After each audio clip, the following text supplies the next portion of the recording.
მშვიდობისა პირდაპირ ეთერშია მთავარი აჭარაში გადაცემა, რომელშიც ყოველ სამშაბათს განსხვავებული აქცენტებით გესაუბრებით ქვეყანასა და რეგიონში მიმდინარე მხოლოდ მთავარ ამბებზე. მე ვარ ჟურნალისტი ლაშა ზარგინავა და დღევანდელ გადაცემაში წარმოგიდგენთ.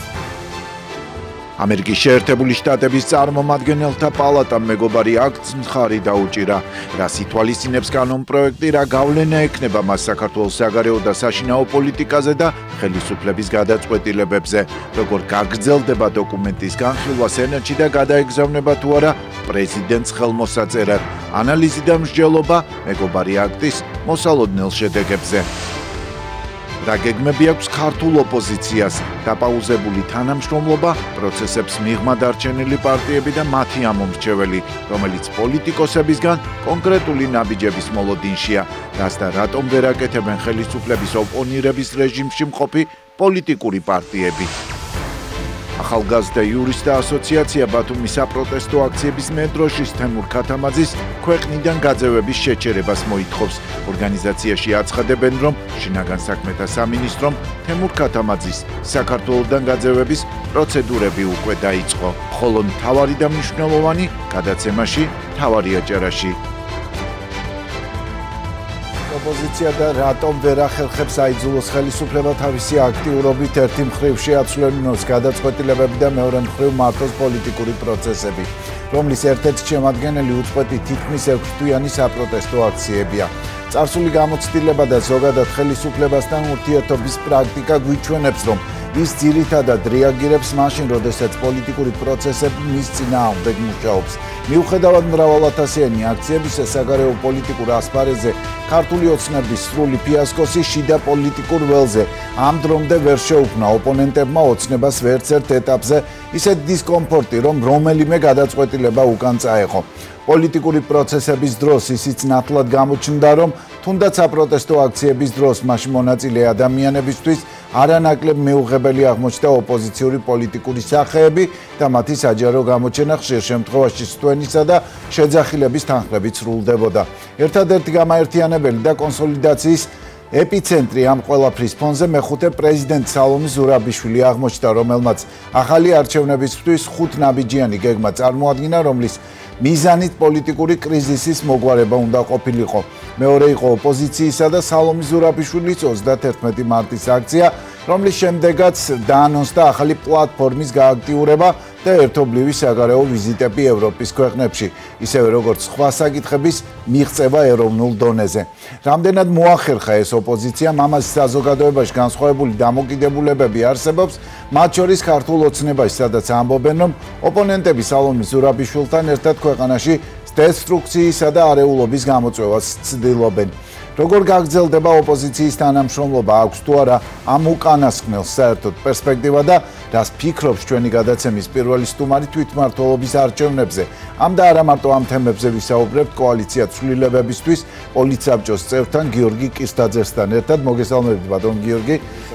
მადლობა გადაცემაში მობრძანებისთვის და თქვენი დროისთვის. გილოცავთ დღევანდელ დღეს გიორგობას ასევე ვარდების რევოლუციის 21 წლის თავს. გილოცავთ გიორგობას განსაკუთრებით. ბატონ გიორგი, დავიწყოთ დღევანდელი დღის პოლიტიკური განწყობით. სრულად აგებულია მეგობარი აქტის შინაარზე დღევანდელი დღის პოლიტიკური განწყობა, ასე ვთქვათ, რომელიც წარმომადგენელთა პალატამ დაამტკიცა. თქვენ რამდენად მიგაჩნიათ შესაძლებლად მსგავსი სანქციებით აიძულოს ვინმე, თუნდაც შეერთებულმა შტატებმა ქართული ოცნება თუ ბოლო თვეების გამოცდილებას გავითვალისწინებთ მათ მიერ მიღებული გადაწყვეტილებების, რომ შეცვალოს ერთი მხრივ საგარეო კურსთან დაკავშირებული ის პოლიტიკა, რომელსაც ახლა ატარებს ქართული ოცნება და მეორე მხრივ შიდა პოლიტიკურ დონეზე თუნდაც დიალოგის რეჟიმში გადავიდეს ხო ოპონენტებთან. და კიდევ ერთი მომენტი, რადგან აქტი ჯერ სენატმაც უნდა დაამტკიცოს და თუ გავითვალისწინებთ ტრამპის არაორდინალურ ნაბიჯებს ზოგადად და მის პოლიტიკას, რომ მოხდეს ისე, რომ არ მოაწეროს ხელი ამ აქტს. როგორ წარმოგიდგენიათ მაშინ ამ დოკუმენტის შინაარსი, ის განწყობები, რომელიც თუნდაც ამ ეტაპზე ამ დეპუტატების მხრიდან იქნა გამოხატული. მოდი რა მოხდება ამერიკის რაღაცა პოლიტიკურ ნაწილში ამერიკაში როგორ წავა მსჯელობა ამ და სხვა საკითხებზე ამაზე მე პასუხს ალბათ ვერ გაგცემთ. დღევანდელი დღის მნიშვნელობაზე შემიძლია ვისაუბრო. უმნიშვნელოვანესი გადაწყვეტილება იქნა მიღებული ჩვენი სტრატეგიული პარტნიორის მიერ. ეს არ არის როგორც ამას ხშირად რაღაცა ქართული ოცნების წევრები ამბობდნენ, რაღაცა ერთი ექსპერტის მოსაზრება ან ერთი კონგრესმენისა თუ სენატორის აზრი და ასე შემდეგ, ხო? დღეს ყველამ ძალიან კარგად ვნახეთ, რომ ამერიკის კონგრესი ხმათა დიდი უმრავლესობით 329 კონგრესმენმა დაუჭირა მხარი. ამიტომაც კითხეთ, აი ტრამპმა რომცა არ მოაწეროს ხელი ამ მოდენობის ადამიანების მხარდაჭერილი დოკუმენტები ორპარტიული დოკუმენტია, ბუნებრივია, მას დიდი უმრავლესობით როგორც რესპუბლიკური პარტიის, ისე დემოკრატების უმრავლესობამ დაუჭირა მხარი და ალბათ განსაკუთრებით რესპუბლიკური პარტიის მხარდაჭერაც ხატყობს ალბათ ზოგადად მათ შორის ალბათ შეგვიძლია ვთქვათ ტრამპის პოზიციასაც, ხო? მაგრამ ნუ გაუსწრეთ მოვლენებს, ალბათ მივალთ მანამდეც. ეხლა მთავარი რა არის, რომ რა ითქვა ამ დოკუმენტით? ითქვა ის, რომ საქართველოში ჩვენ გვყავს რაღაცა პოლიტიკური ძალა ხელისუფლებაში, რომელიც უბრალოდ მიტაცებული ხელისუფლებით, რომლებიც ძირს უთხრიან ამ ქვეყნის დემოკრატიას, ამ ქვეყნის განვითარებას, ადამიანის უფლებებს და ასე შემდეგ. თუ ადრე მაგნიცკისით, რა ვიცი, რამოდენიმე ქართველი პოლიტიკოსი მიტაცებული ძალაუფლების, ადამიანის უფლებების დარღვევის, რაღაც ეგ სასამართლოს სამართლებაში კორუფციის და ასე შემდეგ სხვადასხვა მიზეზების გამო იყო დასანქცირებული. ეხლა უფრო ფართო რამესთან გვაქვს ხო საქმე. ეხლა იქნა მიღებული ახალი დოკუმენტი, რომლის მიხედვითაც ამ რეჟიმის, რა ვიცი, უამრავი წევრი დიდი ალბათობით იქნება სანქცირების ქვეშ.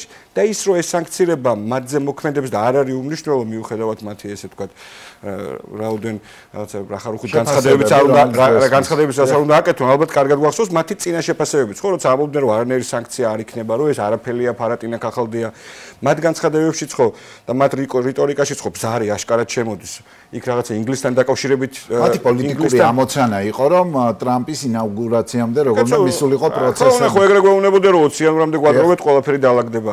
ჩვენ ხო ძალიან კარგად ვიცით, რომ ბიძინა ივანიშვილი შიგნით გუნდში რაღაცა ესე ალაგებდა თემას, რომ ახლა ყველაფერი წესრიგშია, როგორც კი ტრამპის ინაუგურაცია მორჩება, ჩვენ ტრამპთან გვაქვს კავშირები და ყველაფერი იქნება დაალაგებული. ამდენი თვის განმავლობაში ხო ყველამ კარგად ვნახეთ სანამდე მივიდა ბიძინა ივანიშვილის და ქართული ოცნების ურთიერთობა ტრამპთან. მივიდა იქამდე, რომ კონგრესმა მიიღო კიდევ ერთხელ მეორე დიდი უმრავლესობით კანონი, რომლის მიხედვითაც დაწყებული ივანიშვილი დამთავრებული არ ვიცი აჭარის უმაღლესი საბჭოს წევრებით ალბათ. მათ შორის ყველა იმ ადამიანით, ვინც რეჟიმის გაძლიერებას უწყობს ხელს, ვინც ძალაუფლების ამ ფორმით მიტაცებას უწყობს ხელს და ასე შემდეგ, მოხდებიან სანქცირებულთა სიაში თან ძალიან მძიმე იქნებიან დასანქცირებული. რატო არის ეს მნიშვნელოვანი ქართველი ხალხისთვის? ეს არის რაღაცა კიდევ ერთი ნათელი მაგალითი იმისა, რომ ჩვენი მთავარი სტრატეგიული პარტნიორი ამერიკის შეერთებული შტატები მართლა ბოლომდე უჭერს მხარს დემოკრატიას, ადამიანის უფლებებს და ჩვენი ქვეყნის, რა ვიცი, ისტორიულ მისიას, ხო, ევროპულ მისწრაფებას, რაც ნიშნავს ჩვენ ბუნებრივ ადგილას დაბრუნებას, იმიტომ რომ ჩვენ მართლა ევროპელი ხალხი ვართ, ვეფხვის ტყაოსნის ერი ვართ ჩვენ და ჩვენი ადგილი მართლა იქ არის ცივილიზებულ სამყაროში. და როცა ვიღაცები გადაწყვეტენ, რომ იქ კი არ არის ჩვენი ადგილი, სადაც წესით უნდა ვიყოთ, არამედ სადღაც შეგვათრიონ ჯურღმულებში, კორუფციაში, ჭაობში და ათას უბედურებაში და ამას აკეთებენ მხოლოდ იმიტომ, რომ პირადი გამდიდრების რაღაცა შანსები ქონდეთ, რაღაცა ციხესიმაგრეები აიშენონ თავიანთი ოჯახების ირგვლივ და ამით იმორჩეს ყველაფერი. ქართულ ოცნებას რამდენადაც ვიცი, ბატონ გიორგი. ეცდება თუ არა ბიძინა ივანიშვილი გამოსავლის ზებნას ამ სიტუაციიდან, რადგანაც მიუხედავად იმისა, რომ დღეს ქართული ოცნების წარმომადგენლები საუბრობდნენ, რომ ისინი მიჩვეულები არიან უკვე და ადაპტირებული არიან მსგავს სანქციებს, მათ განწყობებში აშკარად იგრძნობოდა წინა სხვა სანქციებიდან და ზოგადად მსგავსი დოკუმენტების, მსგავსი შინაარსის დოკუმენტების და არა ძალის მქონე დოკუმენტების მიღების დროს და უშუალოდ რეზოლუციების დროს მათი ტონი სხვანაირი იყო, მათი ლექსიკონი სხვანაირი იყო. არ ხდება ისე და ვხედავთ, რომ არ არის ისე, რომ არ ანაღლებდეთ და უშუალოდ აქ რა წერია, ხო? შესაბამისად, ეცდება თუ არა რაიმე ტიპის გამოსავლის ძიებას ბიძინა ივანიშვილი, გაქვთ თუ არა თქვენ მოლოდინი თუნდაც ეროვნულ დონეზე ოპოზიციასთან დიალოგის ნაწილში. გავიგე. დასაწყისშივე მინდა ვთქვა, რომ ის ამბავი, რაც დღეს მოხდა ამერიკის შეერთებულ შტატებში, არ ნიშნავს იმას, რომ ხვალ ყველაფერი სრულდება. ეს არის ბრძოლის ერთი შემადგენელი ნაწილი და ეს მეგობარი აქტიც, სხვა სანქციებიც, მხარდაჭერა ქართველი ხალხისადმი, რაც მოდის ჩვენი დასავლელი პარტნიორების მხრიდან, არის სწორედ ქართველი ხალხის ბრძოლის შედეგი. ამდენ თვიანი უწყვეტი ბრძოლის შედეგი, რაც ყველასი პირველ რიგში ქართველი ხალხის, არასამთავრობო ორგანიზაციების, პოლიტიკური პარტიების ყველასი ერთად. ამიტომ ეს ბრძოლა უნდა გაგრძელდეს და ეს ბრძოლა მივა თავის ლოგიკურ ბოლომდე, რაც ნიშნავს ქართველი ხალხის გამარჯვებას. რა სიზამს ბიძინა ივანიშვილი, ხო ალბათ ცოტა რთული საპროგნოზოა, მე ზუსტად ვიცი, რომ ამ ქვეყანაში ჩატარდება სამართლიანი არჩევნები. სასურველია, რომ ეს არჩევნები ჩატარდეს რაღაცა ზედმეტი რყევების გარეშე. ბიძინა ივანიშვილი და რა ვიცი, ქართული ოცნების ის ხალხი, ვინც მასთან მჭიდრო კავშირში არიან, დროზე მოეგონ გონს და ჩაატარონ ამ ქვეყანაში სამართლიანი არჩევნები და არჩევნების გზით მოხდეს ხელისუფლების გადაბარება დემოკრატიულად ქართველი ხალხის მიერ არჩეულ რაღაცა პოლიტიკურ ძალებზე. ეს არის ამ ქვეყნისთვის კარგი. თუმცა არის სხვა გამოსავალიც. ამ ქვეყანაში არჩევნები მაინც ჩატარდება, ოღონდ ამას ვერ ჩაატარებს ბიძინა ივანიშვილი. გარდაუვალია ეს პროცესი, იმიტომ რომ ნახეთ რას გვეუბნება ბიძინა ივანიშვილი. ბიძინა ივანიშვილი გვეუბნება, რომ ქართველი კაცისთვის რა ვიცი, ვაშინგტონი დღევანდელი, რა ვიცი, ბრიუსელი ამ გარდაუვალობის მოლოდის მაგას ვთქვი აგესნა. რომ მე მონოლოგშიც თქვი კიდევაც, რომ ამ 6 თვის განმავლობაში საგარეო წნეხის მიუხედავად, შიდა რყევების მიუხედავად, ამდენი 10,000 და 100,000-იანი იმის პროტესტების მიუხედავად, ჩვენ ხედავთ, რომ ხელისუფლება მარც ერთი გადაწყვეტილება უკან არ წაიღო. ჩვენ ხედავთ იმას, რომ ჩემი კოლეგა გამომცემელი მენეჯერი ადამიანი ზია ამაღლობელი ზის ციხეში და აბსოლუტურად შეუსაბამო სასჯელი შეიძლება მას მიუსაჯონ. ციხეში ზის დღეს თქვენი აზრით ეს ამითი ხელისუფლებამ პროტესტი გატეხა მზია ამაღლობელი შეაშინა რაღაცა მხარდაჭერა გაზარდა მის მიმართ თუ რა გააკეთა ხო სულ პირიქით არის ეგ ყველაფერი აი ამის არ მოქმედებს ხო მასზე ეს პროტესტი ჩვენი ვერ დაგეთახმებით რა თქმა უნდა არსებობდა მოლოდინი რაღაცა ქართველი ხალხის მხრიდან რომელთა დიდი უმრავლესობა წინააღმდეგია ბიძინა ივანიშვილის რომ ამდენ თვიან საპროტესტო აქციებს ბუნებრივად უნდა მოყოლოდა ხელისუფლების მეტად ჩამოშლა ვიდრე ის არის დღეს ჩამოშლილი და ხო აქ იმედგაცრუება შეინიშნება ხოლმე იმ ხალხში ვინც ბიძინა ივანიშვილის რეჟიმის წინააღმდეგია თუმცა მეორე მხრიდან რო შევხედოთ ბიძინა ივანიშვილი იყენებს მის ხელთ არსებულ ყველა რესურსს მაქსიმალურად გინდება თუ იყო ადრე დაწყებული ცემატყებით, რა ვიცი, დაჭერებზე გადავიდნენ, უაზრო კანონები მიიღეს, ყველა და ყველაფერი აკრძალეს.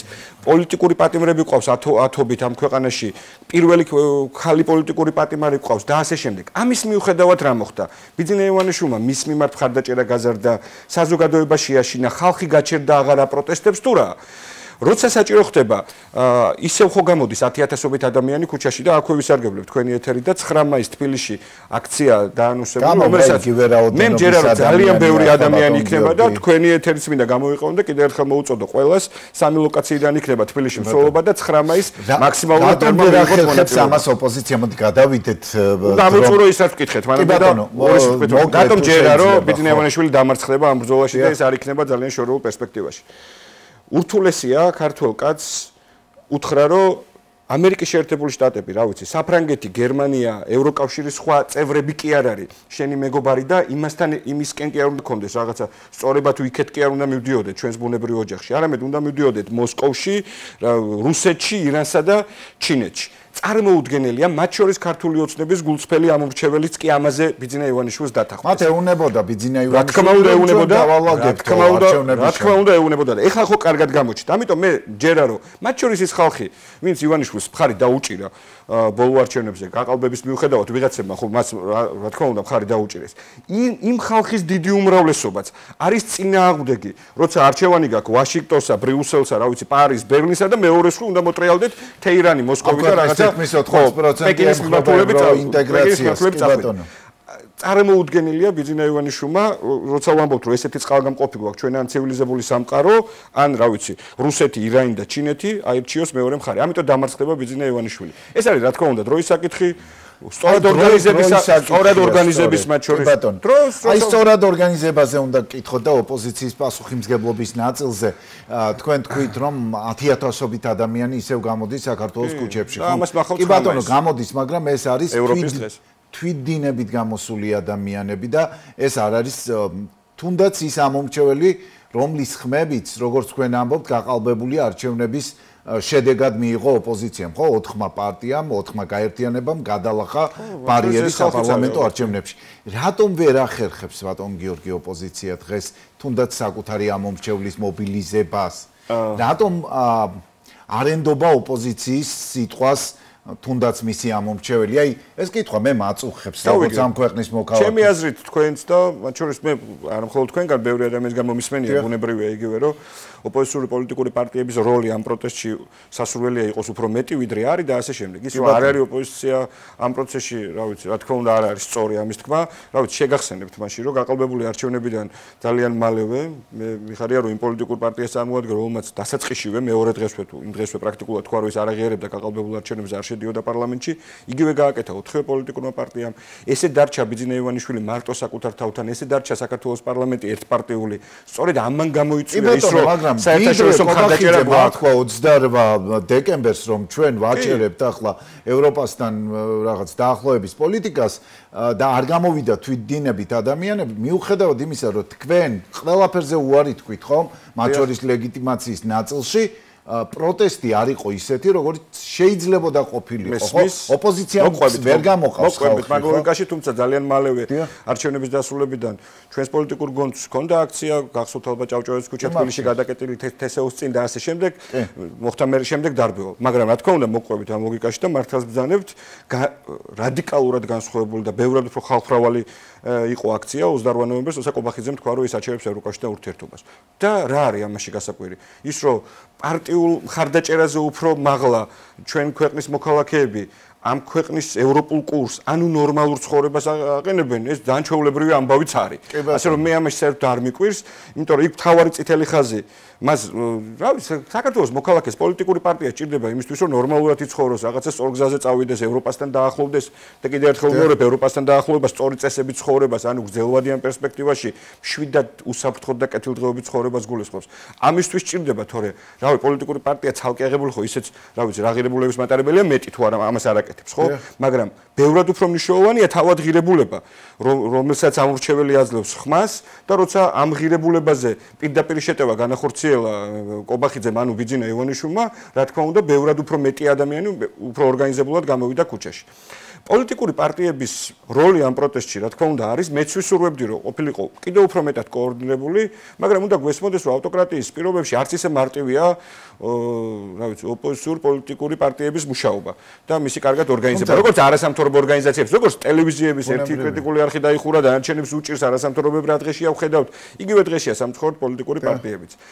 ოღონდ ამასთან ერთად არსებობს კიდე რაღაცა სხვა ფაქტორები, რაც სამწუხაროდ ხელს უშლის ხოლმე ოპოზიციის თანამშრომლობას. ოღონდ მე ვერ ვიტყოდი, რომ ეს თანამშრომლობა არ არის. თანამშრომლობა არის, აი თუ არა სასურველი რომ იყოს უფრო მაღალი დონის. კი, არის სასურველი, მაგრამ ამ წუთას ვართ იქ, სადაც ვართ. გონია რომ ის რო 9 მაისს ყველა ოპოზიციური პარტია ერთად არის მათ შორის ორგანიზების ნაწილში ჩართული, ეს არის ძალიან კარგი. ჩვენ მაგალითად ჩვენს პოლიტიკურ პარტიას ეხლა მიგვაჩნია რომ თავარი არის ბიძინა ივანიშვილთან ართანამშრომლობის გაგრძელება. ანუ დემონსტრირება იმისა ქვეყნის შიგნით და ქვეყნის გარეთ რომ ჩვენ არ ვაღიარებთ მიტაცებული ძალაუფლებას ბიძინა ივანიშვილის მიერ და არ უთანამშრომლობთ მასთან. ეს ნიშნავს თუ არა რომ თვითმმართველობის არჩევნებზე საბოლოოდ უარს იტყვით. მან უარს ზუსტად. ჩვენ ძალიან კაფიოდ გვაქვს გაცხადებული რომ ართანამშრომლობის თავარი შემადგენელი ნაწილი ბუნებრივია არის ამ მოცემულობაში არანაირი ფორმით არ შეიძლება ჩვენ ბიძინა ივანიშვილს შევყვეთ ადგილობრივი თვითმმართველობის არჩევნებში. როგორ აპირებთ თუნდაც ამ ეტაპზე თანამშრომლობას სხვა ოპოზიციურ პარტიებთან, მათ შორის გახარიას პარტიასთან, რომელიც არ ამბობს კაფიოდ რომ არ მიიღებს მონაწილეობას თვითმმართველობის არჩევნებში, უფრო მეტიც მან თქვა რომ ის ემზადება და მისი პარტია ემზადება ამ არჩევნებისთვის, თუმცა მას არ უთქვამს საბოლოოდ მიიღებს თუ არა მონაწილეობას. ის რომ გახარიას პარტია, არ ვიცი, ლელო, სხვები, მათ შორის ჩვენც ემზადებოდეთ ახალი საპარლამენტო არჩევნებისთვის, ეს არის სწორი და ეგრეც უნდა იყოს, თუმცა ეს უნდა იყოს ახალი საპარლამენტო არჩევნები. თუ მასთან ერთად ტარდება ადგილობრივი თვითმმართველობის არჩევნები, ეს კიდე ნორმალურია და ალბათ ესეც შეიძლება რომ იყოს განხილული. წინააღმდეგ შემთხვევაში თუ ჩვენ ბიძინა ივანიშვილი გვეუბნება რომ ყველაფერი რჩება იგივე, პოლიტიკური პატიმრები ციხეში, საარჩევნო კანონმდებლობა იგივე, ახალი საპარლამენტო არჩევნები სამართლიანი ამ ქვეყანაში არ ინიშნება და თუ გინდათ მოდით იბრძოლეთ ბათუმის საკრებულოში რამოდენიმე წევრის რაღაცა გასაყვანად. აქ შესვლა ხო ცალსახად ნიშნავს იმას, რომ რეჟიმს ვაძლევთ ლეგიტიმაციას. მე ამიტომ მართლა არ მესმის, როგორ უნდა გავიდეს რომელიმე პოლიტიკური პარტია ამ მოცემულობით არჩევნებზე და დიდი იმედი მაქვს, რომ საჭირო დროს ისინიც სწორედ იმ განცხადებებს გააკეთებენ, რასაც ჩვენ უკვე დიდი ხანია ვამბობთ. არ თანამშრომლობა რეჟიმთან. და მუდმივი წინააღმდეგობა მასთან ჩვენ გვაახლოვებს ახალ სამართლიან საპარლამენტო არჩევნებთან. ეს არის ჩვენი პარტიის რაღაცა პოლიტიკური გზა და ვცდილობთ რომ ამას გავყვეთ და იმედია რომ ამ ნაწილში დღეს თუ არა ხვალ ოპოზიცია მაინც ვიქნებით ბოლომდე ერთიანები. ის თვითონ თქვენ ხო ერთ პარტიას არ წარმოადგენთ კოალიციაში. თალსახად არის ადგილობრივი თვითმმართველობის არჩევნებზე არ შესვლა ამოცანობაში. პოლიტიკური ანალიტიკოსები, მათ შორის ხელისუფლების მიმართ ძალიან კრიტიკულად განწყობილი ანალიტიკოსები ამბობდნენ ჩვენს ეთერში ბატონ გიორგი რომ აბსტრაქტულ არჩევნებზე საუბრობს ოპოზიცია მუდმივად, მაგრამ ის რაც კონსტიტუციით, კანონმდებლობით გარანტირებული გვაქვს წინ არჩევნები, მასში არ მონაწილეობა არისო პოლიტიკურად წამგებიან. ასეთია მათი ლოგიკა ყოველ შემთხვევაში. ვინ მინდა, რა ვიცი, თქვენც იცით, ვიცნობთ ალბათ, მე ჩემი აზრით თვითმმართველობის არჩევნები ერთ-ერთი ყველაზე მნიშვნელოვანი არჩევნებია ამ ქვეყანაში და ზოგადად მე მიმაჩნია რომ საკრებულოს წევრობა ბევრად უფრო პრესტიჟულია ხშირ შემთხვევაში ვიდრე საქართველოს პარლამენტის წევრობა, იმიტომ რომ ბევრად უფრო მეტი საქმე შეგიძლია გააკეთო აქედან. მეტიც ჩვენ ადგილობრივი თვითმმართველობის არჩევნებზე გასული არჩევნები როცა იყო 21 წლის ყველამ ძალიან კარგად ის რომ ბათუმში პირწმინდად მოუგეთ ქართულ ოცნებას. არა მხოლოდ საკრებულოს ნაწილში 19-16-ზე დავამარცხეთ ჯამში ოპოზიციამ. მერის ნაწილშიც მოუგეთ მათ, ოღონდ მე როგორც გავითარდა მოვლენები და როგორც წაართვეს ბათუმელებზე წაგვართვეს არჩევნები ყველამ კარგად იცის. ეხლა მაშინ როცა ხელისუფლება სრულად არის მიტაცებული. როცა გაყალბებული საპარლამენტო არჩევნების შედეგად ხალხი გვეუბნება რომ არა არ გითვლით რაღაცებს და მაინც მე უნდა ვიყო ხელისუფლებაში და ამ დროს შემოდი ისევ თვითმმართველობის არჩევნებშიო, სადაც ზუსტად ვიცით რომ ვერავინ ვერნერ შედეგს ვერ დააყენებს, კიდევ უფრო გაუარესებული კანონმდებლობით და 1000 უბედურებით რაც მიიღეს. ამ შესვლა რისი მომცემია გარდა იმისა რომ გამოდის თანამშრომლობა რეჟიმთან, რაც ჩემი აზრით არის ღალატი მათ შორის იმ ადამიანების მიმართ, ვინც დღეს რა ვიცი საპატიმროებში ყავს ბიზნეევანიშვილს გამომწყდეულ.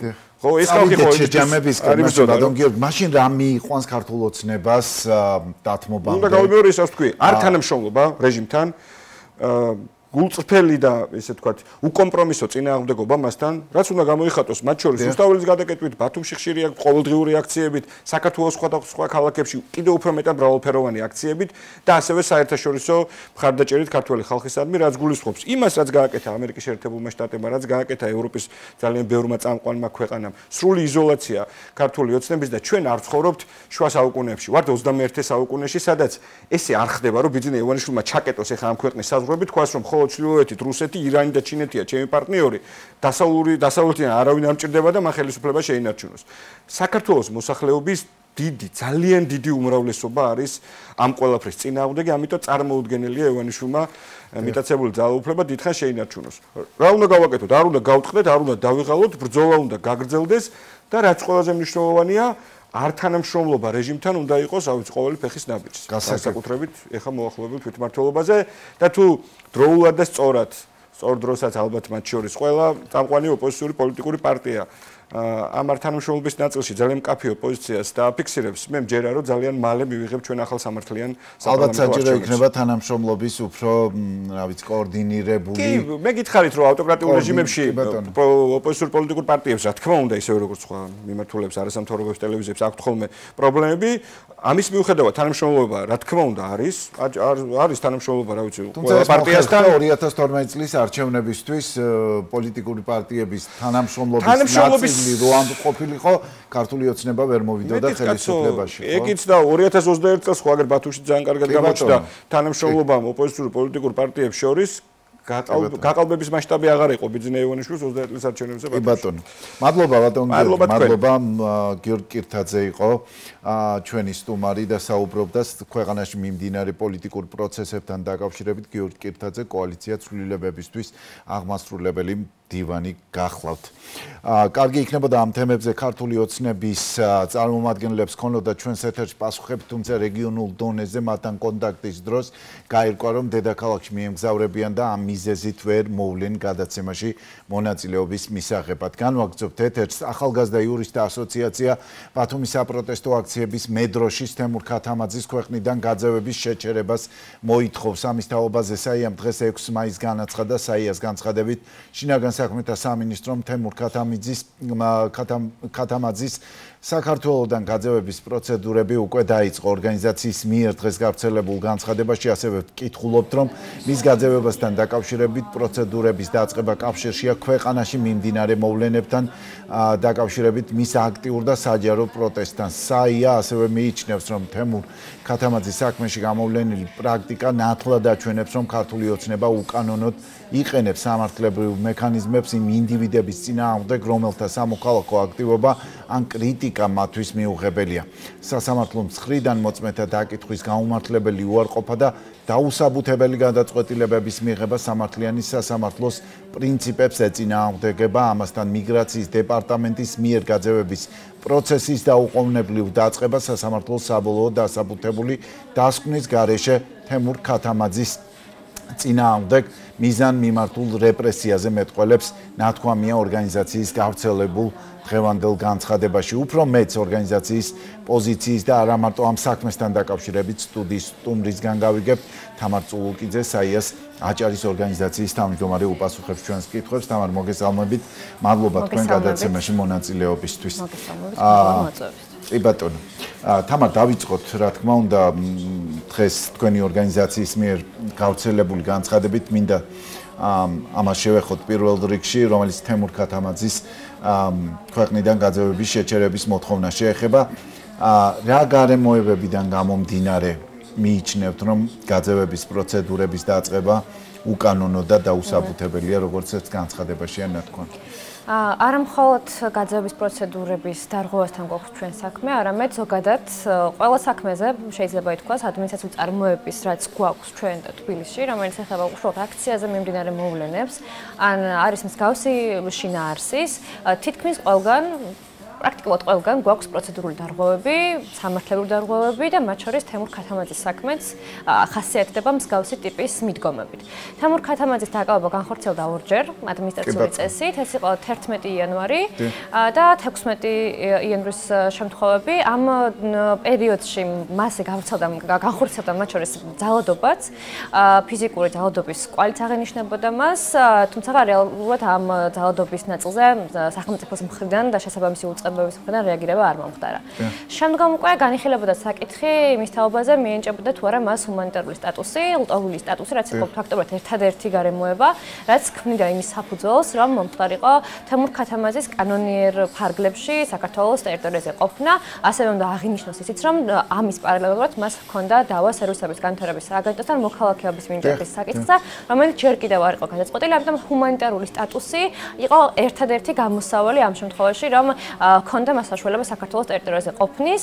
ამ კუთხით ძალიან მნიშვნელოვანია ის, რომ ის აცხადებდა, რომ თურქეთის ტერიტორიაზე მისი ყოფნა იქნებოდა მისთვის საფრთხის შემცველი და განსაკუთრებით აქვს სახელმწიფოს ვალდებულება, რომ დაიცვას ადამიანი, განსაკუთრებით ქართველი იმისგან, რომ მიუხედავად იმისა, რომ მოქალაქეობა ამ ადამიანს არ გააჩნია, დაიცვას ყოველგვარი საფრთხისგან. თუმცა მიუხედავად ამისა, მოხდა მისთვის ჰუმანიტარულ სტატუსზე უარის თქმა და აი 29 აპრილს მიიღო გადაწყვეტილება აპელაციამ და უკვე 30 აპრილს დაიწყო გაძევების პროცედურა, ფაქტობრივად დასაბუთებული გადაწყვეტილების გარეშე დაიწყო. დაჩქარებული წესით. კი ბატონო, დაჩქარებული წესით, თუმცა თქვენც აღნიშნეთ და თემურ ქათამაძის საქმე არ არის გამონაკლისი სხვა ადმინისტრაციული საქმე ამ მიმართულებით.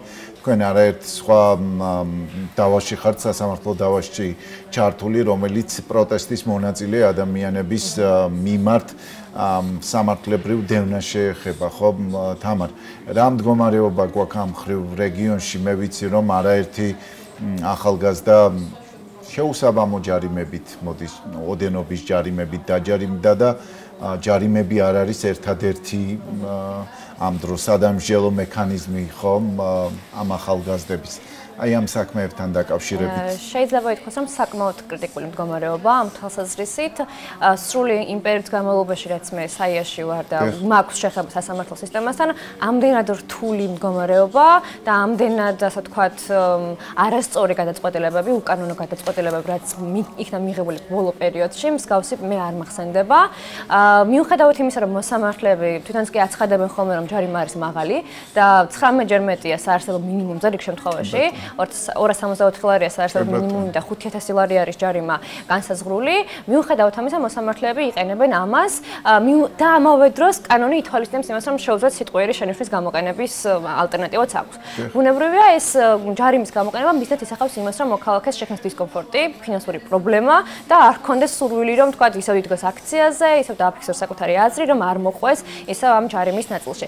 რაც შეეხება რაოდენობას, ძალიან ბევრი ადმინისტრაციული წარმოების საქმე მიმდინარეობს, მხოლოდ და მხოლოდ ზებრის ნაწილზე, აი ზებრაზე სიარულის კონტექსტში დააჯარიმეს მოქალაქეები 30-მდე საქმე იყო. გარდა ამისა, ჩვენ მქონდა 16 დეკემბრის შემთხვევა, როდესაც ქუჩის გადაკეტვაზე შეადგინეს რამდენიმე ოქმი. აგრეთვე ჩვენ გვქონდა შემთხვევა, როდესაც უკვე 11-12 იანვრის საღამოს მოხდა მოქალაქეების დაკავება. ყველა ამ შემთხვევაში შეიძლება ითქვას, რომ გადაწყვეტილება იყო სრულიად დაუსაბუთებელი. აი მარტივი მაგალითი რომ მოვყვეთ, ბოლო პერიოდის ჯარიმები, რაც ზებრაზე გადასვლას ეხებოდა, ამ კუთხით ძალიან მნიშვნელოვანია მოქალაქეებმაც რომ იცოდნენ, მოსამართლემ და შეაფასოს, რამდენად აუცილებელია მოქალაქეს შეეზღუდოს თუნდაც ქუჩის გადაკეტვის უფლება. ამ კონტექსტში უნდა შეაფასოს არსებული გარემო და სიტუაცია, თქვათ რომელ საათზე გადაიკეტა გზა, არის თუ არა სამუშაო პერიოდი ადმინისტრაციულ შენობებში ამ დროს, არის თუ არა რამე სხვა საცხოვრებელი სახლი. ტერიტორია, რომელიც გადაკეტილი იყო, მაგალითად იგივე ზებრაზე სიარულის ნაწილში, არის გამსახურდიას ქუჩა, სადაც უკვე 9 საათი იყო და ძალიან შენელებული მიმოსვლა იყო, მოქალაქეები არ შეწუხებულან ზებრაზე სიარულით მოქალაქეები აქტივისტების მხრიდან, ასევე იქ არ არის საცხოვრებელი სახლი, ადმინისტრაციული შენობები მდებარეობს და არ არის სამუშაო პერიოდი. როდესაც მოსამართლე აფასებს უფლებათა შორის ბალანსს, აქ მნიშვნელოვანია ეს გარემოებები შეაფასოს და ამ კუთხით მიიღოს გადაწყვეტილება. თუმცა მოსამართლისთვის არ აღმოჩნდა არსებითი და მნიშვნელოვანი ეს საკითხი და ფაქტობრივად 30-მდე ადამიანი, მათ შორის უმრავლესობა სტუდენტი დააჯარიმა 5000 ლარით, რაც არის წარმოუდგენლად დიდი ჯარიმა განსაკუთრებით იმ პირობებში, რა პირობებშიც ჩვენ გვიწევს დღეს არსებობა და საკმაოდ რთული აღმოჩნდა მათთვის, რომ თქვა გადაიხადათ ეს ერთი ნაწილია მოკლედ ამ ჩვენი დღევანდელი მოცემულობის და ყოველდღიურობის, თუმცა მეორეა ის რომ ორგანიზაციები ან თქვენი თანამოაზრე, თანამებრძოლი ორგანიზაციების დიდ ნაწილს აქვს პრობლემები და შესაბამისად, რა თქმა უნდა, საქმეების უმრავლესობა ხშირ შემთხვევაში ამ ორგანიზაციების, არის კისერზე ზურგზე გადადის და მათ შრომაზე გადადის ხო იურისტების. დაახლოებით ახლა რამდენ საქმესთან დაკავშირებით გაქვთ უფრო სწორედ მიმდინარე საქმეები რამდენია თამარ და რა მოლოდინები გაქვთ? როგორ საჩივრების ნაწილიც საინტერესოა და არის თუ არა პრეცედენტი რომ ამ გასაჩივრების შემდეგ რომელიმე მათგანთან მიმართებით შეიცვალა გადაწყვეტილება სასამართლო. ნამდვილად საკმაოდ რთულია იურისტებისთვის რომ ამდენ საქმეს რომელიც ძალიან უცებ ვიგებთ როგორც წესი ამ საქმეების შესახებ და ერთმანეთის მიყოლებით ინიშნება პროცესები, იყო შემთხვევა რომ ღამის 4 საათამდეც კი განვიხილავდით ბათუმის საქალაქო სასამართლოში საქმეებს. თუმცა აქვე მინდა მადლობა დავაფიქსირო იმ ადამიანების მიმართ, რომლებიც მოხალისეებრივად ერთობიან ამ პროცესებში, არიან მოხალისე იურისტები, რომლებიც გამოთქვამენ სურვილს რომ დაიცვან აქცია და დაჯარიმებული და დაკავებული პირები და ამიტომ მათი ჩართულობა საკმაოდ მაღალია. რაც შეეხება რაოდენობას, შეიძლება ითქვას, რომ ამ ეტაპისთვის 20-მდე საქმე არის წარმოებაში, რომელიც აპელაციაში იგზავნება, ნაწილი უკვე გაგზავნილია, საკმაოდ ბევრი უკვე გაგზავნილი აპელაციაში და ნაწილზე პასუხი მიღებულიც გვაქვს. ეს საქმეები, როგორც წესი, დასაშვებობის ეტაპზე ვერ გადიან. აქამდე იყო შემთხვევა, რომ გადიოდნენ დასაშვებობის ეტაპს და მოსამართლე შინაარსობრივად სწავლობდა ამ საქმეს და იღებდა გადაწყვეტილებას. ახლა რატომაც გადაწყვიტა სააპელაციო სასამართლომ საქმეები არც კი შეისწავლოს და პირველივე ეტაპზე თქვას უარი მის განხილვაზე და ასეთი არაერთი საქმე გვაქვს ჩვენ. თუმცა ვფიქრობ, რომ ამ ინსტანციების განმავლობაში ძალიან მინიმალურია იმის ალბათობა, რომ რაიმე განსხვავებული გადაწყვეტილება ვიხილოთ ჩვენ.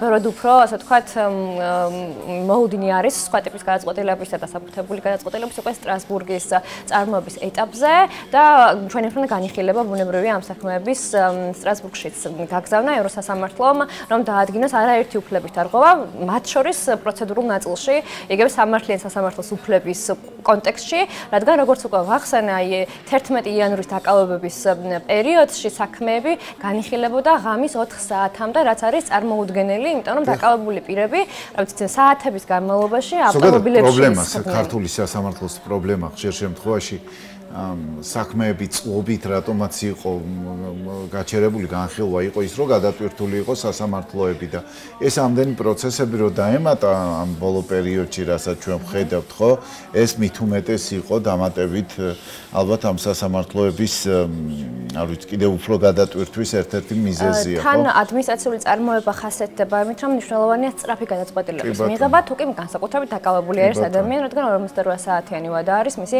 იზოლატორში ყოფნის სწორედ იმიტომ გაგრძელდა 4 საათამდე პროცესები მაშინ რომ შემდგომ უკვე მოსამართლემ 5 დღემდე პატიმრობა შეუფარდა ამ ადამიანებს და 2 დღიან პატიმრობა 3 დღიანით დაამატა ამიტომ ბოლომდე გამოიყენა ის ვადები რომ ეს გადაწყვეტილებები მიიღო შემდგომ მზია ამაღლობელის საქმესთან დაკავშირებით აუცილებლად უნდა გკითხოთ თამარ მე ვიცი რომ თქვენი ორგანიზაცია ამ საქმესთან დაკავშირებით მათ შორის ევროპის ადამიანის უფლებათა სასამართლოში არის სარჩელის ავტორი ისიც ვიცი რომ თქვენი მუშაობის პრაქტიკა უფრო ადმინისტრაციულ საქმეებზე ვრცელდება თუმცა ჩვენ გარდა ჩვენი რაღაც სამსახურებისა და პროფესიული საქმიანობისა რაღაც მოქალაქეებიც ვართ ამ ქვეყნის და რა თქმა უნდა გამოვდივართ ამ მოქალაქეობრივი პასუხისმგებლობისგან და მე მიმაჩნიათ რომ დღეს ჩვენი პასუხისმგებლობის ერთ-ერთი მთავარი ნაწილია ვიზრუნოთ მზიაზე და მის თავისუფლებაზე იმიტომ რომ აბსოლუტურად შეუსაბამო მუხლით შესაძლოა მაქსიმალური სასჯელი მას მიესაჯოს ხო აი მზია ამაღლობელის საქმესთან დაკავშირებით თქვენი როგორც იურისტის ხედვა.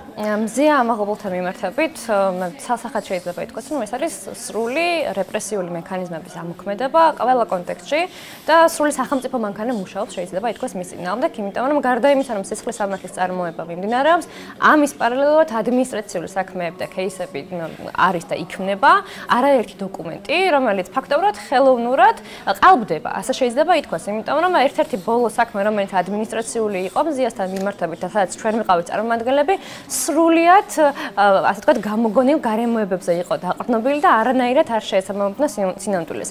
ფაქტობრივად მოსამართლეც კი დაგვეთანხმა გარემოებებში ის რომ ვთქვათ არ მოусმენი არანაირი სიტყვიერი შეურაცხყოფა მზია ამაღლობელის მხრიდან და ამ დროს გამოდიოდა პოლიციის კონკრეტული თანამშრომელი რომელსაც ამბობდა გამოკითხვის ნაწილი სასამართლოში იყო ერთ-ერთი მნიშვნელოვანი ხო გიორგი საუბრობდა მზიას უშუალო საქმის ადვოკატი ჩვენს ერთ-ერთ წინა ეთერში იმასთან დაკავშირებით რომ ბესელიამ ბევრი მიმართულებით და უშუალოდ მის კოლეგებისგან განსხვავებით თქვა გარკვეულ ნაწილში რაღაც ისეთ გარემოებებზე ისაუბრა რომ შეიძლებოდა გამხდარიყო თუნდაც კიდევ შეხართების საფუძველი, თუმცა ესეც არ გაითვალისწინა სასამართლომ. კი, სასამართლო მიუხედავად იმისა, რომ როგორც უკვე ვახსენე, ადმინისტრაციულ პროცესად თავად დაადგინა უდავო გარემოებად, მიუხედავად ამისა, მაინც მიიღო ის გადაწყვეტილება, რაც მიიღო და ეს უკვე გასაჩივრებულია აპელაციაში გაიგზავნა ჩვენი მხრიდან და ზეპირი მოსმენის გარეშე ჩაინიშნა სხდომა აპელაცია როგორც წესი არ მოითხოვს ჩვენს დასწრებას პროცესზე და შემდგომ უკვე დაახლოებით ალბათ თვის ბოლოს გვეცოდინება აპელაციის მიერ მიღებული გადაწყვეტილება ამ ნაწილში. ჩვენი მხრიდან დასაბუთებული იყო კონკრეტული დროის გარემოებების მითითებით, რომ შეუძლებელი იყო ეს ადმინისტრაციულ შემთხვევაში მას აბრალებდნენ, რომ სიტყვიერი შეურაცხყოფა მიაყენა, რაც არანაირი მტკიცებულებით არ დასტურდება, თუმცა მიღებული პრაქტიკა გახდა ის, რომ მტკიცებულება საერთოდ არ სჭირდებათ, რომ რაიმე გარემოება კონკრეტულ პირს დააბრალონ. ერთი მოწმის ჩვენება და როგორც წესი ეს მოწმები ცრუმოწმეები არიან და საუბრობენ სრულიად გამოგონილ ფაქტებზე.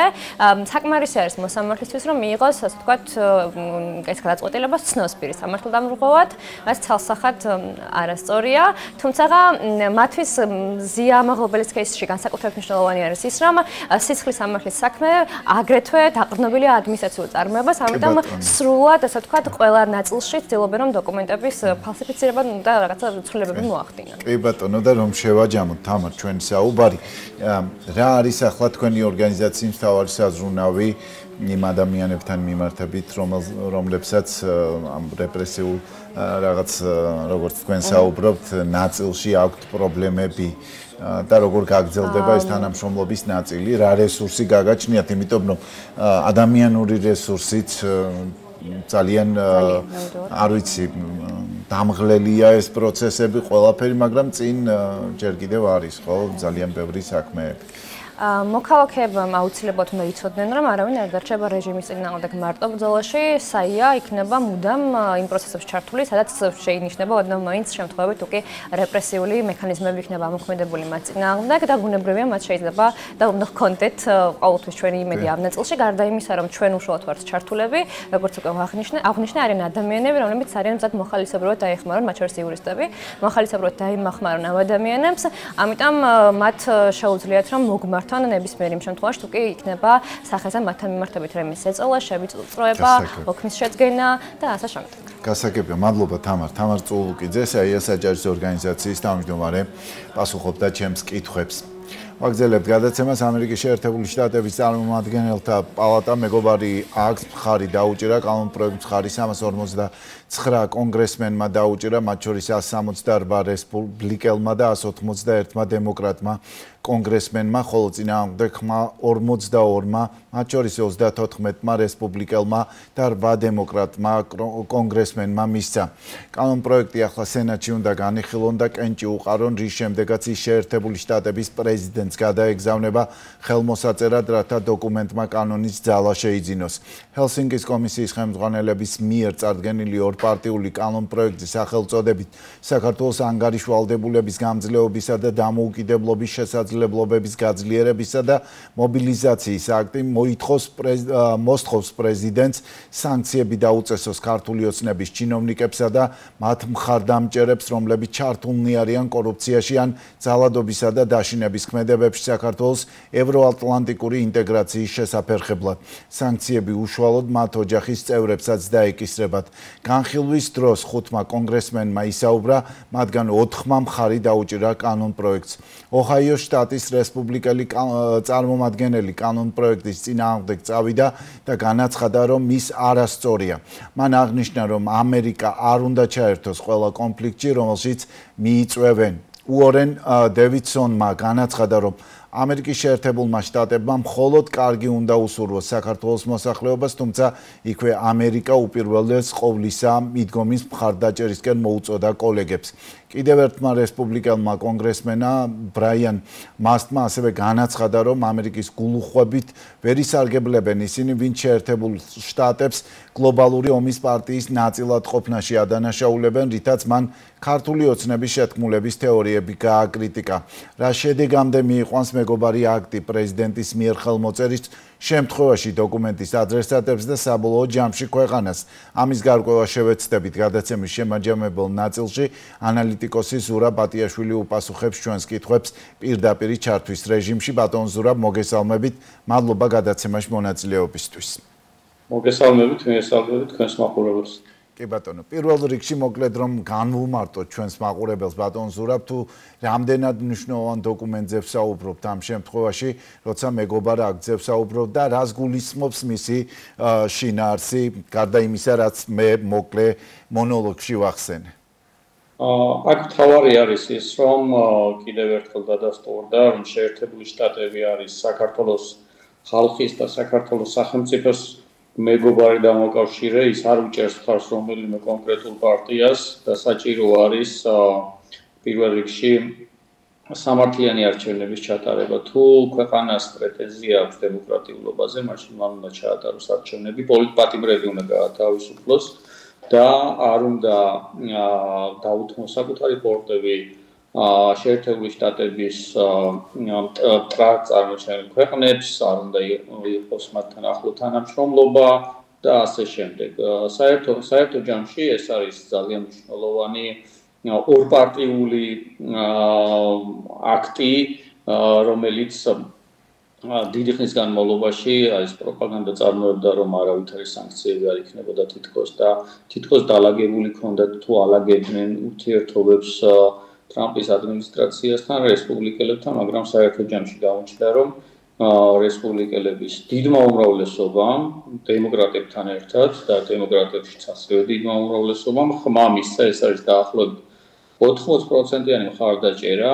რესპუბლიკელები და დემოკრატები შეიძლება ბევრ რაღაცაში ერთმანეთთან ვერ თანხმდებიან, მაგრამ იმაში შესანიშნავად თანხმდებიან, რომ საქართველო და ქართველი ხალხი არის ამერიკის მოკავშირე ამ საკითხში არ არსებობს განსხვავებული აზრი და საჭირო არის ეს არის ერთგვარი ბოლო სიგნალი იმისთვის, რათა de facto ხელისუფლება გონს მოეგოს და გადადგას ის ნაბიჯები, რომელიც ამ ქვეყნის გრძელვადიან ინტერესებში არის, ხედველობაში მაქვს ქვეყნის დაბრუნება ევროატლანტიკურ სივრცეში, ევროატლანტიკურ ბატონო ეგ არის ძალიან მნიშვნელოვანი ჯო უილსონმა მეგობარი აქტის ფარგლების და სანქცირებელი ქართველ პირთა სიაც გამოაქვეყნა ინტერპრეს ნიუსმა გამოაქვეყნა ეს სია რამდენიმე წუთის წინ თარგმანით რომელშიც არის აღმასრულებელი საკანონმდებლო სასამართლო ხელისუფლების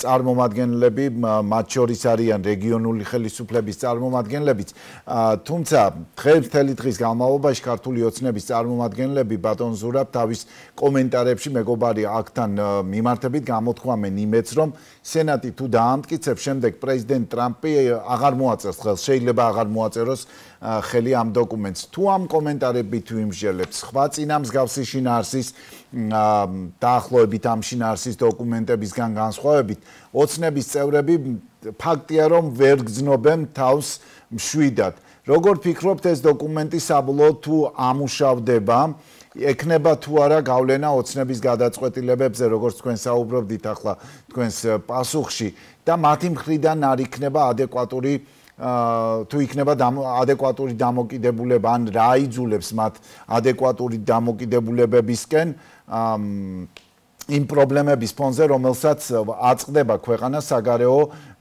პოლიტიკის ნაწილში თქვენ ახსენეთ მათი განცხადებები და ისინი ამ განცხადებებს აკეთებენ უკვე არაერთი წელია, რითაც ფაქტიურად მოწყვეტილი არიან რეალობას, მოწყვეტილი არიან საერთაშორისო ურთიერთობები, ფაქტიურად იძახიან, რომ ისე მუშაობს საერთაშორისო ურთიერთობები, როგორც მათ ეს მოესურვება და ეს ასე არ არის.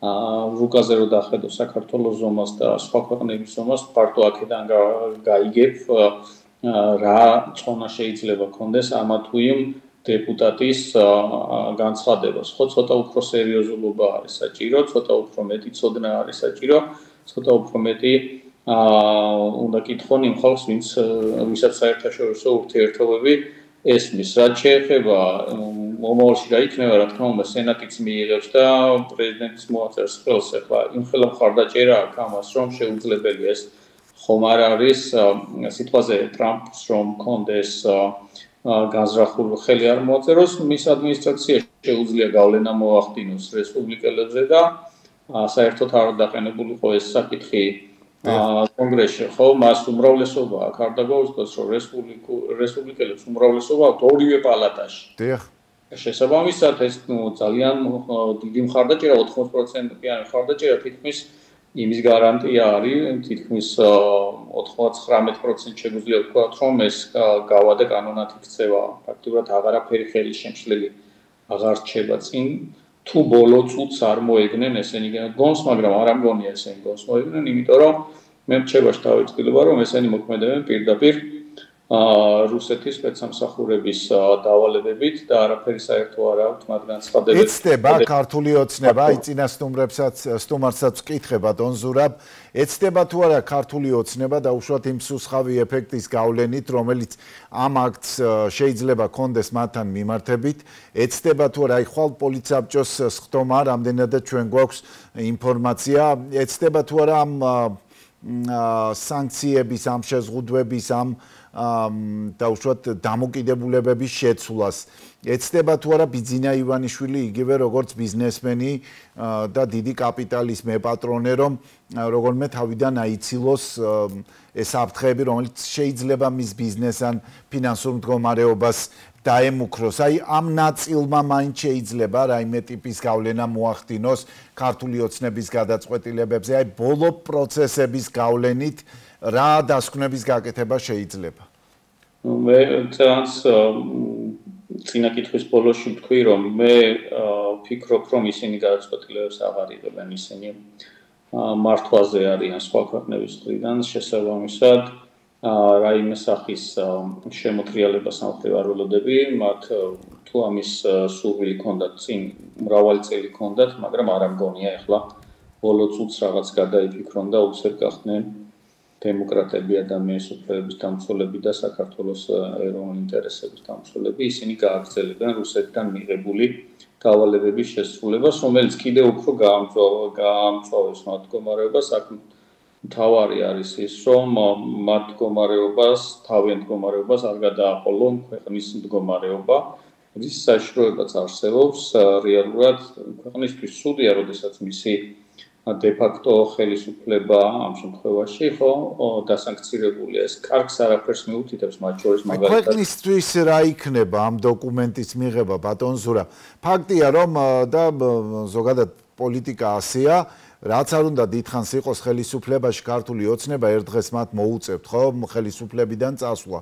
ქვეყნისთვის რა ეფექტის მომხდენი შეიძლება უარყოფითი კუთხით ან პოზიტიური როგორ შეიძლება იყოს უფრო უარყოფითი ნეგატიური კუთხით რა ნეგატიური ეფექტი შეიძლება ქვეყანას მოახდინოს მსგავსი დოკუმენტების მიღებამ საქართველოსთან მიმართებაში ხო მართალია მასში კონკრეტული სახელგვარები წერია მაგრამ ეს ადამიანები დღეს ძალაუფლებას ფლობენ ხო ქვეყანაში და შესაბამისად მათი დასანქცირება ცალსახად თუ არა ირიბად ნიშნავს მთელი ქვეყნის მოქცევას ხო რაღაც იზოლაციაში ქვეყნისთვის როგორი იქნება ეს ყველაფერი უკვე მოახდინა გავლენა თუ შევხედავთ მაგალითად პირდაპირ ინვესტიციების რაოდენობა შემცირებული არის როდესაც სერიოზული ბიზნესმენი ხარ და ამა თუ იმ ქვეყანაში გინდა ინვესტიციების ჩადება უყურებ იქ არსებულ პოლიტიკურ სიტუაციას და როდესაც ეს პოლიტიკური სიტუაცია მინიმუმ ბოლო წელიწად ნახევარი არის ანტიდასავლური ყოველდღიურად დღე იწყება და მთავრდება დასავლეთის ლანძღვა-გინებით ხო და დასავლეთი მხოლოდ რაღაც ესეთი ლოზუნგი ხომ არ არის დასავლეთი ნიშნავს კანონების უზენაესობას იმას ნიშნავს რომ ინვესტიციას არ დაკარგა დღეს ვინმე შეუძლია ნებისმიერ ინვესტორს რაიმე გარანტია მისცეს რომ ის ინვესტიციებს არ დაკარგავს რაც საქართველოში თქვა თუ განახორციელებს ამის გარანტიის მიცემა უკვე აღარავის შეუძლია ხედავთ რა ხდება ხო ამ ქვეყანაში ცხოვრობთ ყველანი და ყოველდღიურ ცხოვრებაში ხედავთ როგორ უარესდება ადამიანის უფლებები, დემოკრატია, სიტყვის თავისუფლება და ასე შემდეგ. სასამართლო მდგომარეობაშია ხო, მათ შორის დასანქცირებელთა სიაში არიან მოსამართლეები, რომელიც პოლიტიკურად მოტივირებულ გააწყვეტილებებს იღებენ, ხო?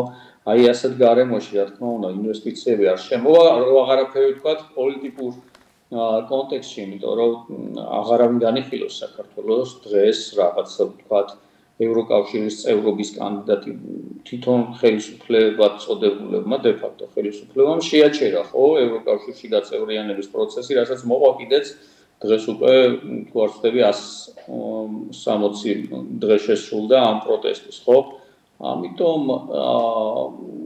ძიმე სიტუაცია ქვეყნისთვისაც არავის არ ეგონოს რომ ეს კარგი არის მაგრამ სხვა გამოსავალი ამ ხალხს რომელიც ხუჩაში გამოდის უბრალოდ არ არსებობს. აღარ დარჩა სივრცე, სადაც საქართველოს მოქალაქეები საკუთარ აზრს მიიტანენ ან გამოთქვამენ. აღარ არის ეს სივრცე აღარც პარლამენტში, აღარ არის, ვთქვათ, საზოგადოებრივ არხზე, ცენტრალურზე, კარგია რომ თქვენთან ამის საშუალება არსებობს, თორე ცენტრალურში დიდი ხანია შავსიაში ვარ მოხვედრილი.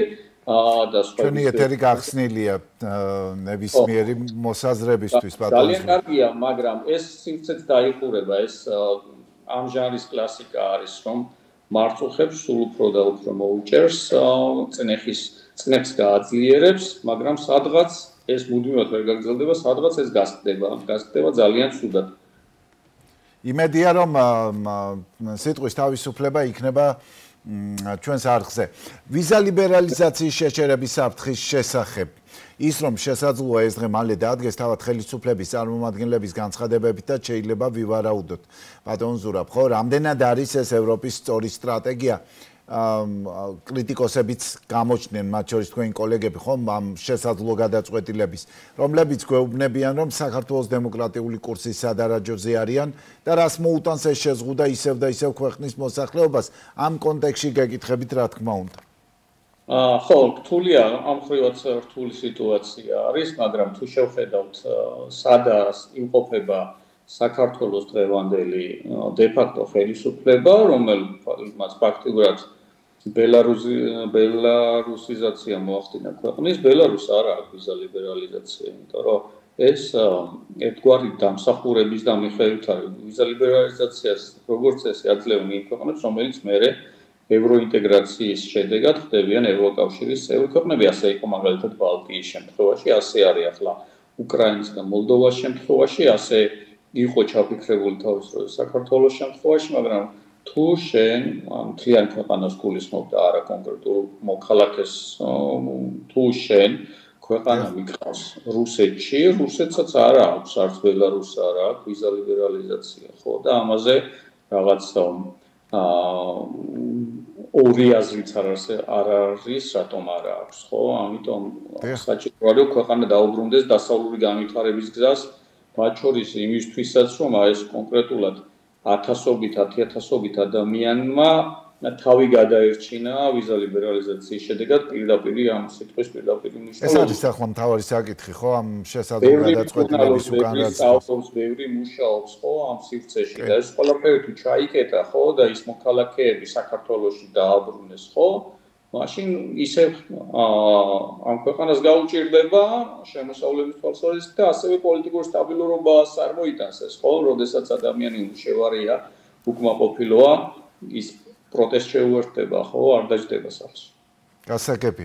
მადლობა ბატონ ზურაბ. ზურაბ ბატიაშვილი ანალიტიკოსი საუბრობდა ჩვენს ეთერში და მიმდინარე პოლიტიკურ პროცესებს აფასებდა. ასეთი იყო დღევანდელი მთავარი აჯარაში და მთავარი თემები. ერთმანეთს ყავს სამშაბათს, ისევ 21 საათზე შევხვდებით. მე სწორედ ამ დრომდე გემშვიდობებით დროებით.